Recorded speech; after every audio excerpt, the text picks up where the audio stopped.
CBS 2 News in high definition.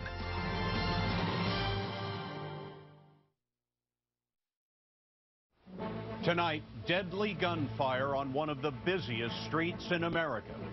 I heard approximately 5 to 8 gunshots. At least 9 people were shot in the shadow of the Empire State Building. Elaine Quijano is on the scene. Nuclear talks break down with Iran.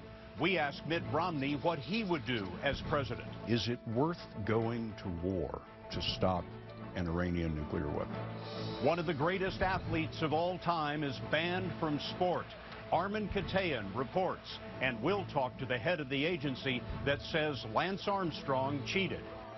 And our Friday feature, On the Road with Steve Hartman. Why did Steve go to Sandusky, Ohio? I don't want to say it's all because of me, but it is all because of me.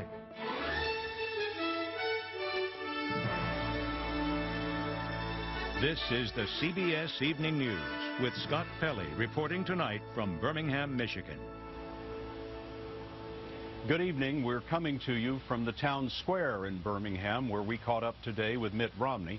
More on that in a moment, but we will begin the broadcast tonight with another mass shooting in America, this time in the heart of New York City. It left 2 people dead, including the alleged gunman, and 9 others wounded. Elaine Quijano has the story. The gunfire erupted just after 9 a.m. at the peak of the morning rush. It began when 58-year-old Jeffrey Johnson walked up to a former co-worker around the corner from the Empire State Building. It ended a few minutes later when police shot Johnson dead on 5th Avenue. NYPD Commissioner Ray Kelly. During a downsizing at the company about a year ago, Johnson was laid off. In front of the building, Johnson produced the pistol and fired at close range, striking his 41-year-old victim in the head. The victim, Steve Urcolino, was shot 5 times. Police say Johnson walked away towards 5th Avenue. A construction worker followed him and alerted 2 police officers stationed at the entrance to the Empire State Building.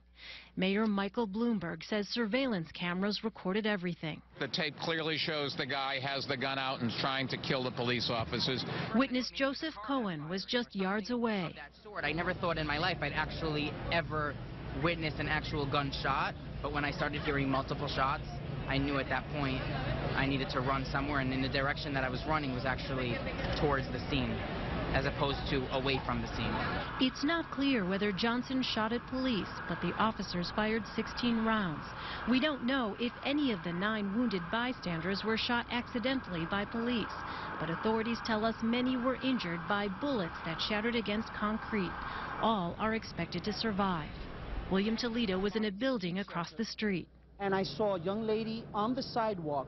She was bleeding from a bullet wound in her leg.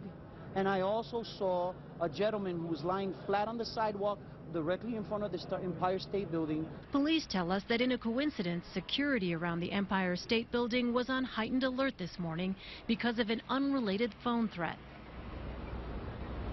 A law enforcement source tells us the shooter blamed the victim for not supporting his work while he was at the company.